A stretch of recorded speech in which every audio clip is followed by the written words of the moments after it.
Everyone, welcome to our channel creative crew. So कैसे आप सभी? आई होप आप सभी अच्छे होंगे। तो आज हम क्लास 11th का हॉर्नबिल बुक का अपना फर्स्ट चैप्टर करने वाला है, जो कि हमारा the portrait of a lady, जिसको राइट करा है हमारे खुशवंत सिंह जी ने। ठीक है, सो इसको सबसे पहले हम ऊपर से जान लेते हैं कि इस चैप्टर में बेसिकली है क्या। ये चैप्टर जो है ये खुशवंत सिंह जी का खुद के बारे में जो है ये स्टोरी है।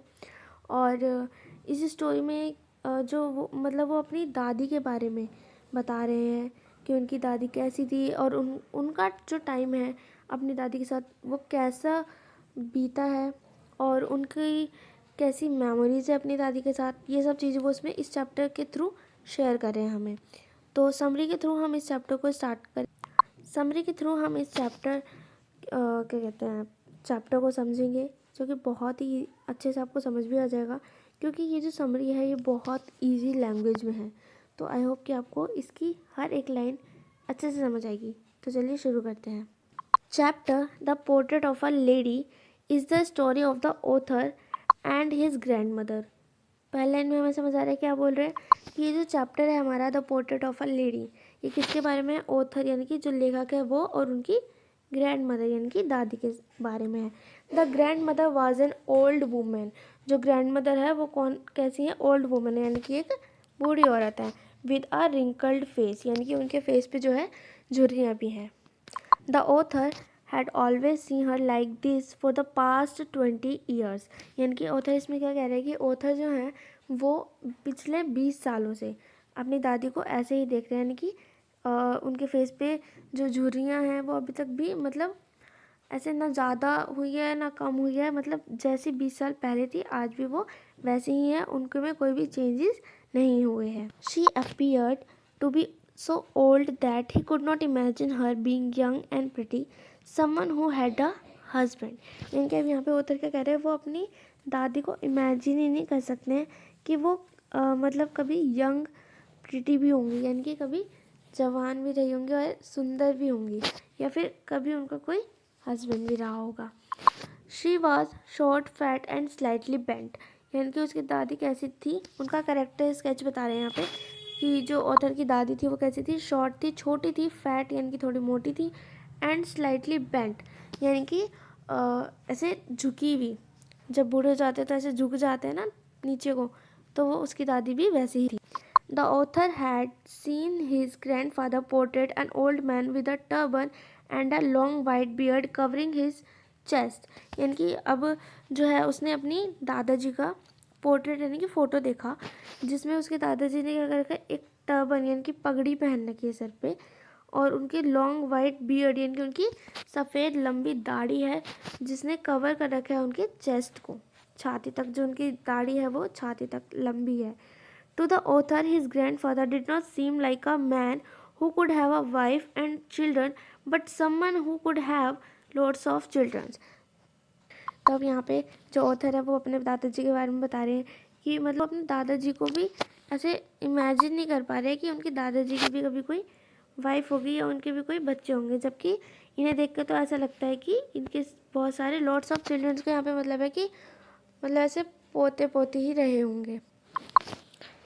His grandmother used to move around the house in spotless white with her one hand resting on her waist and her other hand counting on the beads of her rosary।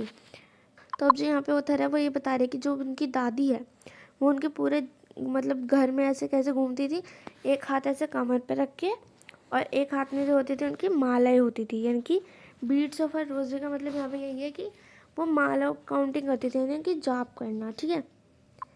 In the initial days, the author and his grandmother had a good relationship. She used to wake him up and get him ready for school. She used to pack the things required by him for the day and walked him to school every day। तो अब जो author वो बता रहे हैं कि उनका relationship जो था अभी के दिनों में वो बहुत ही अच्छा था। गुड रिलेशनशिप यानी कि काफ़ी अच्छा है अभी उनका, क्योंकि जो उनकी दादी है वो उसे सुबह स्कूल के लिए उठाती हैं, उसे रेडी करती हैं स्कूल के लिए, और उसके लिए जो भी उसकी यूज़ की रिक्वायर्ड चीज़ें हैं वो उन्हें पैक करती हैं, और फिर उसको स्कूल दोनों चल के जाते हैं, फिर उसको स्कूल में छोड़ के आती है। She used to visit the temple that was attached to the school she had a routine of reading the scriptures. यानी कि वो अब जो उसकी दादी उसके साथ जाती थी, तो जो दादी थी वो मंदिर पर रुकती थी, क्योंकि वो मंदिर कहाँ था, स्कूल से अटैच था, मतलब कि जुड़ा हुआ था, जैसे स्कूल और स्कूल के साइड में हमारे टेम्पल। तो दादी वहीं पर बैठ के अपनी स्क्रिप्चर्स रीडिंग करती थी, यानी कि धर्म के बारे में, या फिर मतलब कह सकते हो कि वहाँ पे भी प्रेयर्स वगैरह करती थी अपनी, ठीक है। The author along with the other children set on the veranda singing alphabets and morning prayers. They both used to come back home together with street dogs roaming around them as his grandmother would carry the straight chapatis to feed him. तो अब author क्या कह रहे हैं कि जब author क्या करते थे अपने स्कूल में चिल्ड्रन के साथ सेट ऑन द वरांडा, यानी कि वरांडा मतलब यहाँ पे की है ऐसे स्कूल में जगह होती है ना जहाँ पे प्रेयर्स वगैरह होती है, ठीक है, एक मैदान सा बोल लो, तो वहाँ पर वो सभी बच्चों के साथ बैठ के वो अपने अल्फ़ाबेट्स सिंगिंग करते थे, बोलते थे और मॉर्निंग प्रेयर्स करते थे। They both use to come back home together, यानी कि वो दोनों साथ में जब घर आते थे, तो जो स्ट्रीट डॉग्स वहाँ पे with street dogs roaming around, यानी कि जब वो वापस आते थे तो उनके पीछे पीछे स्ट्रीट डॉग्स, यानी कि जो गली में ऐसे डॉग्स घूमते रहते हैं, वो उनके पीछे पीछे आते थे। Them as his grandmother would carry the stale chapatis to fed him, और जो ऑथर की दादी थी वो हमेशा अपने साथ चपातियाँ लेके जाती थी उन डॉगीज़ को खिलाने के लिए। तो जो उसकी दादी थी वो हमेशा उनको फीड करती थी, उनको हमेशा चपाती देती थी। Soon the parents of the author who went to the city to settle in and called them, यानी कि अब क्या हुआ, जो ऑथर के पेरेंट्स थे वो सिटी गए हुए थे सेटल होने के लिए, तो सेटल होने के बाद अब जब वो उन्हें बुलाते हैं, ठीक है, as they reached the city, जब वो सिटी में अच्छे से सेटल हो जाते हैं या फिर अब उनकी जॉब वगैरह सब अच्छे से लग जाते हैं, तो फिर वो इन्हें अपने साथ ही सिटी में सेटल होने के लिए ही बुलाते हैं। His relationship with his grand mother took a turn. अब क्या हुआ, अब ऑथर और उसकी ग्रैंड मदर यानी कि उसकी दादी के जो रिलेशनशिप अभी तक अच्छे थे, अब उसमें क्या हो रहा है, थोड़े चेंजेस हुए, बदलाव हुए। तो they shared the room, their bond grew apart, he started going to an English medium school हुए। सो मतलब रूम तो अभी भी वो एक ही शेयर करे, ठीक है, शेयर द रूम, बट अब क्या हुआ, अब जो है ऑथर अब वो एक इंग्लिश स्कूल में जाते हैं, ठीक है। तो अब उनकी दादी उन्हें छोड़ने नहीं जाती है। She is no longer accompanied him to his school and there were no longer stray dogs who roamed around them while walking back home. और अब सिटी में क्या है कि जब मतलब ऐसे वहाँ पे कोई स्ट्रीट डॉग्स भी नहीं है जिसे जो है दादी उसकी फीड करे, खिला दे कुछ। She however used to ask him about his day and what he had learned. अब जो है उसकी दादी ने उस ऑथर से पूछा कि तुमने क्या पढ़ा आज दिन में, या फिर मतलब तुमने क्या कुछ सीखा। तो शी डिड नॉट अंडरस्टैंड, उन्हें कुछ समझ नहीं आया, एनीथिंग एज एवरीथिंग, यानी कि कुछ भी उन्हें जो है समझ नहीं आया, बिकॉज क्योंकि was in other language which she could not understand. She did not approve of the syllabus that he was studying because she thought that they did not teach him about God and the scriptures. They saw less of each other. अब यहाँ पे उन्हें समझ में कुछ भी क्यों नहीं आया, क्योंकि अब जो ऑथर है वो इंग्लिश मीडियम स्कूल में जा रहे हैं, जिसके कारण अब वहाँ पे क्या पढ़ाया जाता है, जो अब ऑथर बताते भी हैं कि वो क्या पढ़ रहे हैं, तो अब उन्हें वो चीज़ समझ नहीं आती है कि, और उन्हें इस चीज़ से ना बहुत वो मतलब वो चीज़ उन्हें बहुत स्ट्रेंज भी लगती है कि उनके स्कूल में अब उन्हें गॉड के बारे में या उनके स्क्रिप्चर्स के बारे में नहीं पढ़ाया जाता बच्चों को, बल्कि अब जो है मतलब बच्चों को म्यूज़िक्स वगैरह सिखाते हैं, जिससे कि उसकी दादी को बहुत ही नफ़रत सी थी। As the days pass he grew older and soon went to the university. अब जैसे जैसे दिन गुजरते गए, ऑथर बड़े होते गए, तो अब वो कहाँ जाने लग गए, यूनिवर्सिटी में। तो हैड हिज ओवन रूम, अब उन्हें उनका खुद का रूम मिल गया, and this made their relationship सोर। अब जब उन्हें खुद का रूम मिल गया तब उनके रिलेशनशिप में बहुत चेंजेस आए, यानी कि पहले तो वो रूम शेयर करते थे, बट अब जब रूम्स अलग अलग हो गए तो उनके रिलेशनशिप में थोड़ी सी क्या कहते हैं कड़वाहट मान लो, या फिर अब इतनी ज़्यादा बोलचाल नहीं होती है, तो चेंजेस हुए। She stopped talking to everyone and spent her whole day by sitting at her spinning wheel, reciting prayers and moving beads of her rosary with one hand. अब उन्होंने जो है ज़्यादा बातें अब वो नहीं करती थी, उन्होंने बात करना छोड़, तो अब उन्होंने मतलब ऐसे बात करना वगैरह छोड़ दिया था, मतलब वो ज़्यादा बात नहीं करती थी। और अब जो अपना दिन बिताती थी वो कैसे बिताती थी, स्पिनिंग व्हील पे बैठ जाती, मतलब स्पिनिंग व्हील वो चलाती थी वहाँ पर बैठ के, या फिर अपनी वही प्रेयर्स गाती थी, या फिर अपनी वो माला जाप करती थी, ठीक है। However she loved feeding sparrows in the veranda at down. अब जो है वहाँ पे सिटी में उनके वेरांडा में यानी कि बालकनी में स्पैरोज आते थे, यानी कि चिड़िया आती थी, तो वो है ना, अब उसकी दादी जो है उन स्पैरोज को फीड करती थी। देखो, breaking bread into pieces and feeding into it to the birds was her daily routine.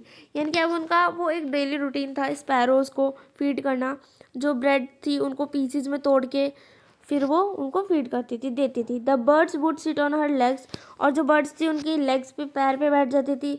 Head, some even on the shoulders, soon the author decide, हाँ, some even on the shoulders, यानी कि कंधे पे बैठ जाती थी, सर पे बैठ जाती थी। अब मतलब जो उसकी दादी के स्पैरोज वगैरह बैठते थे तो वो कभी भी उन्हें शू यानी कि हटाती नहीं थी।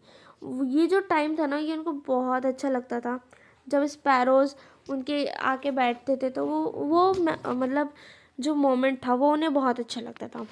सून the author decide to go abroad for further studies. अब जो है ऑथर ने डिसाइड करा अब्रॉड यानी कि बाहर जाके पढ़ाई करने का। She came to the railway, जो पढ़ाई है उनकी 5 साल की, ठीक है, ये 5 साल की अब उनकी पढ़ाई है जिसके लिए वो बाहर जा रहे हैं।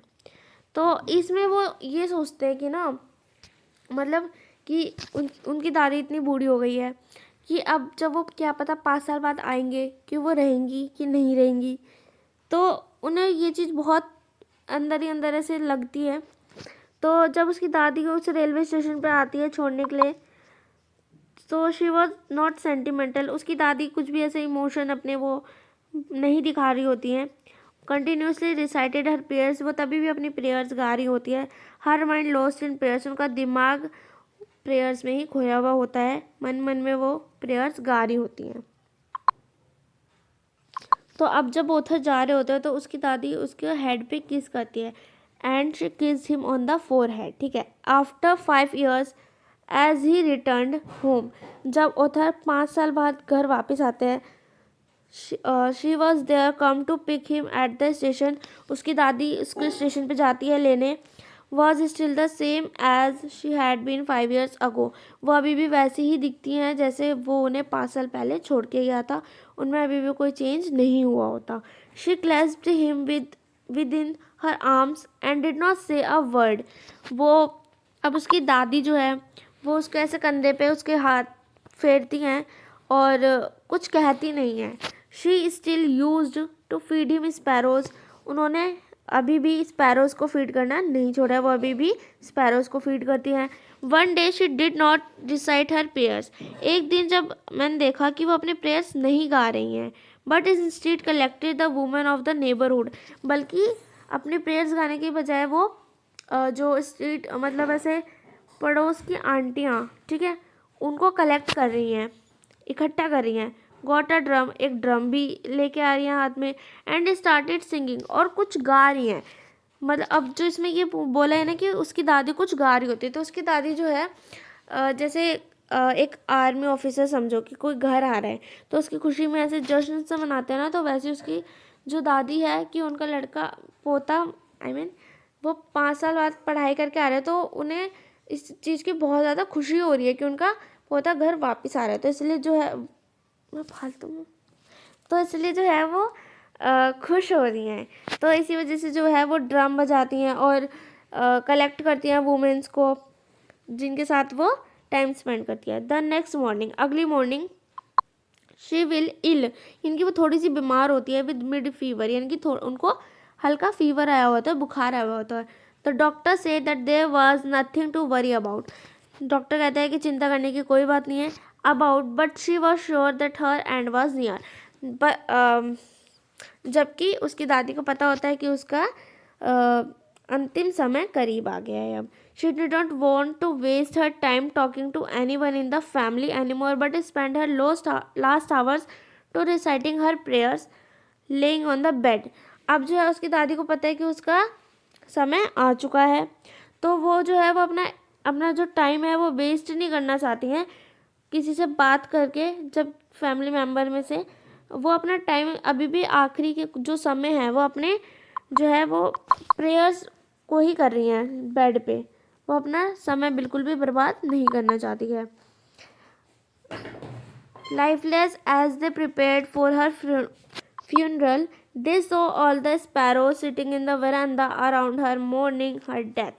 अब क्या हुआ, जब वो प्रेयर्स कर रही थी तो वो है ना उनकी हाथ में से जो है उनकी माला जो होती है वो गिर जाती है, जिसकी वजह से घर वालों को पता चल जाता है कि अब वो लाइफलेस हो चुकी हैं, कि अब वो नहीं रही हैं। तो अब नेक्स्ट मॉर्निंग उनकी फ्यूनरल के लिए जब वो होता है, तैयारियां चल रही होती है फ्यूनरल के लिए, तो स्पैरोज आती हैं। स्पैरोज इनकी वही चिड़िया आती है जिनको वो फीड करती थी उसकी दादी, बरामदा में आके बैठती हैं। और वहाँ पर जो ऑथर की ग्रैंड मदर होती है उनका ऐसे बॉडी ऐसे ढकी हुई रखी होती है वाइट कपड़े से।